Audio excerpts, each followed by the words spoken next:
Good morning and happy Sunday. I am here. You were there. I have post-shower hair and I brought the bear.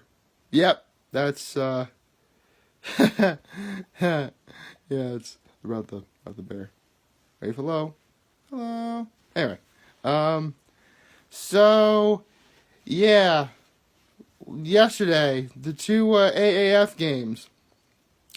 Um these games are really starting to be no joke. And I'm actually kind of getting more in touch with what the rules are. For starters, there's no opening kickoff like there is in the NFL. Pretty much every team starts on the 20-yard line, either 20 or 25, I forget. Another important fact is there are no extra points, only 2-point conversions. So after you score a touchdown, you can only go for a 2-point conversion, making the maximum amount of points you can score is 8 rather than 7. You can kick field goals, which are obviously still worth 3 points, but outside of that, you can only do 2-point conversions. So that's actually pretty cool. Let's see. That's really about it. Anyway, here's actually one thing I noticed. I didn't know this up until the afternoon game started. Every team that was at home a week ago went undefeated. Yeah, so did that streak end up going? Well, considering that one of the teams I rooted for was away and they won, but we'll get to that in a minute. So, yeah. All in all, these guys are no joke. And here's the thing. They train at like a training camp for like 6 weeks. And eventually, hold on a second. Trying to get him the snap straight. Hello. Yeah, can't really stay right there. Anyway, where was I? Oh, right. Darn, now I just lost my train of thought. Oh, right, I was talking about the games. Yeah, they go to like camp for like 6 weeks, and they immediately pretty much just start the games right away. And it really is starting to impact the players because injuries really are already occurring a lot.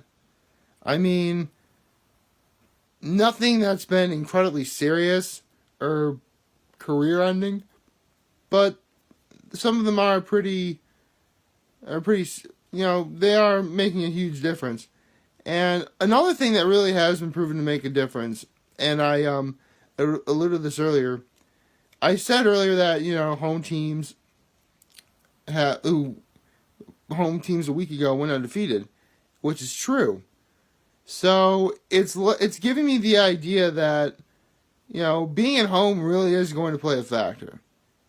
And speaking of being at home, I should point out that yesterday, even though Memphis was at home, they lost. Well, here's the thing. They actually had that game won. Honestly, really all they had to do was... And that's one thing about Memphis that I've noticed, because I do like them. Again, I do not have a favorite team as of right now. It's still a little too soon to tell. I mean, I'd rather wait until about... Actually, I don't know if I'll have a favorite team by the time this is all over, to be perfectly honest. But maybe I'll form an opinion as time goes on. Maybe if I hear something, compelling about one team or something like that, maybe that'll swing the tide in the favor of one team. But as of right now, I don't have a favorite team per se. But with that said, I have been picking whoever won a week ago was going to win this week. And so far, that has occurred. I mean, Birmingham, again, was at home. And for the entirety of the game, Birmingham was actually struggling. I can only stay for like the first half and a little bit of the second because, Catholic boy, gotta go to church. Church was at 5 o'clock, and I had to leave at like, a little after 4 to, get there on time. So I missed the end of the game. So I actually missed Birmingham make an epic comeback, which is awesome.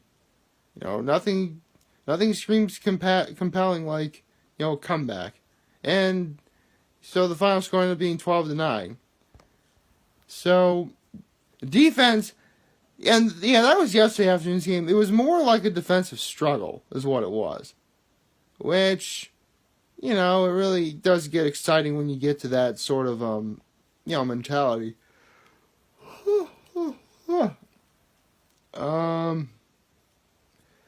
With that said, that quarterback for the Iron Perez, he's pretty good.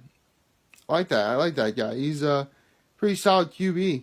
And that Trent Richardson, I mean, those two may very well be like the best quarterback QB RB duo in the AAF as of right now. I feel very comfortable saying that. And moving on, how about we get into the last night's game, which I was able to watch the entirety of, thank goodness. It was Arizona and Memphis. Now, again, Memphis, as of right now, is the only team that is 0-2. And for those of you who are football fans or football experts and who are actually watching the AAF, you know that their head coach is Mike Singletary. And for those of you who don't know this, Mike Singletary was a middle linebacker for the 1985 Chicago Bears, the team that flat out won the Super Bowl 46-0 practically against the Patriots. And I like to refer to them as the second team to hold the title of the greatest defense of all time. The first was obviously when Dallas won Super Bowl 12, and not only did we have two MVPs, but they're both defensive tackles. So, yeah. For those of you who don't know, first it was the Super Bowl 12 Cowboys, then the 1985 Bears, then the 2000 Baltimore Ravens, then the 2002 Tampa Bay Buccaneers, then the Giants for Giants-Patriots round 1, then the Legion of Boom, and then Von Miller's Broncos against Cam Newton. So, yeah, that's pretty much how. It's not that like one is better than the other. Just like what if you were to give that title after who had it first, who would you give it to? Is what I go by. So, yes. Of course, I'm not going to forget the 1985 Bears. I'm holding a bear right here. Anyway, I say this because it's very clear that Memphis has a great defense. They do. Singletary did coach the 49ers for a little while, and they proved to be good on defense at the time. So the fact that you have not only a defensive-related coach, but one who was actually on the 1985 Chicago Bears on that defense, and most likely the heart and soul of that defense, your defense is going to show that you're pretty good, and they are. The problem is Memphis just doesn't finish. I'll explain. Like, in the beginning of the fourth quarter, and for those of you who didn't see the game, the beginning of the fourth quarter, the Memphis Express was actually up 12-0, which, really all they got to do is maintain possession of the football and just, ride out the clock. Simple, right? Well, for one thing, 15 minutes can be a long time in football. It can. I mean, if you're watching pro football, 15 minutes can take like a half hour, 45 minutes sometimes. So with that said, you're up 12-0, and pretty much immediately the Hot Shots scored. Okay, so now you're up 12-6. Okay, it's not so bad. And then Memphis immediately scored again, so making it 18-6. And eventually Arizona marched back down to tie the game, making it 18-18 all. And they scored the 2-point conversion, making it 20-18. So now all Memphis has to do is kick a field goal to win. Unfortunately, they were either I don't know if it's the lack. I don't know if they're not conditioned enough or if the injuries really are taking their toll. But it really was a game that Memphis had on lock. I mean, in the end, I am sort of happy that I ended up being right. Because so far, I picked Birmingham and Arizona yesterday to win. And I was right, so hooray for me. With that said, we actually have the next two games, which are the Orlando Apollos at the San Antonio Commanders and the Atlanta... Darn, I forget what it is. It's a San Diego Fleet, but who's Atlanta for? Is it the Atlanta Legends? Okay, that's what it is. Oh, right, because, Legends of Music from Atlanta, I think.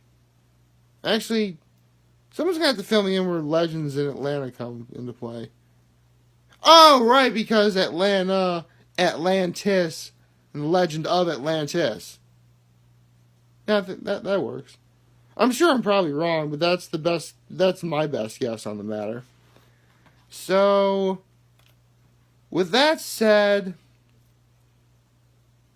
a week ago it didn't really appear that Atlanta's defense showed up, whereas San Diego's did, even though both Atlanta and San Diego lost.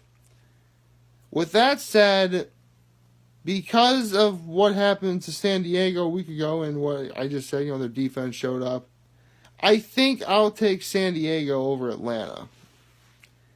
And as for Orlando and San Antonio was the one who beat San Diego. And either San Antonio didn't really play to their level of their own team, or San Diego's defense really was as good as it was. Because unless something changes, I think I'll take Orlando over San Antonio. So, there you go. You now know that my picks are Orlando over San Antonio and San Diego over Atlanta. Funny enough, I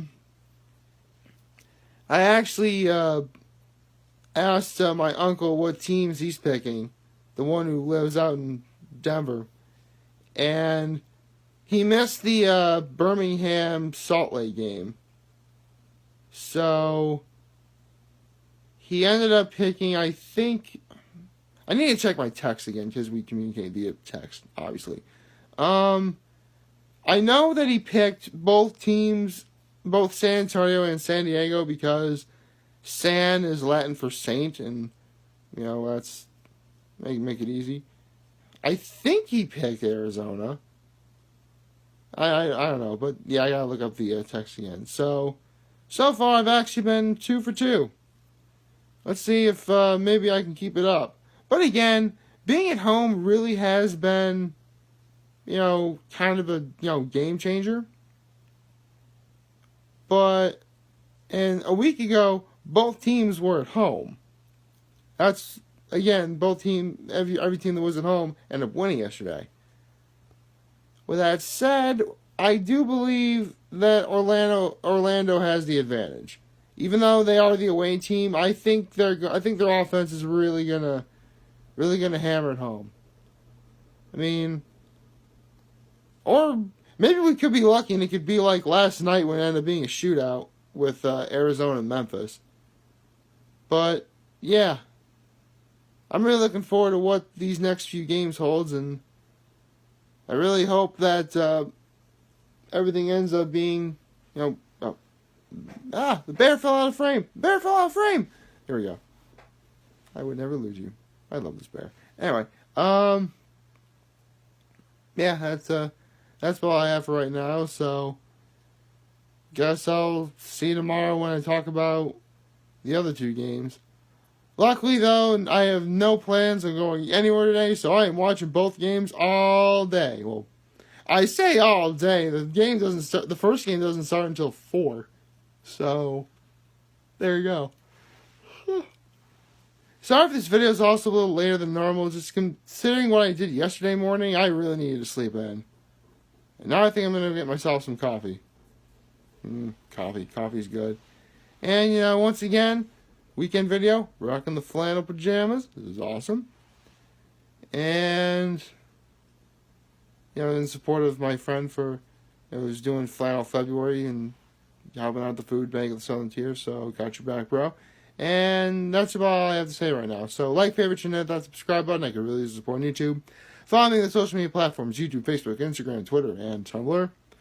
As always, I am very humbled I made this video for all of you guys to watch and enjoy for today. I am hopeful we all have a wonderful Sunday. Remember, for the guys that want to talk or chat, I'm always going to be here to lend an ear, and I will always have your back. Take care, and make good choices.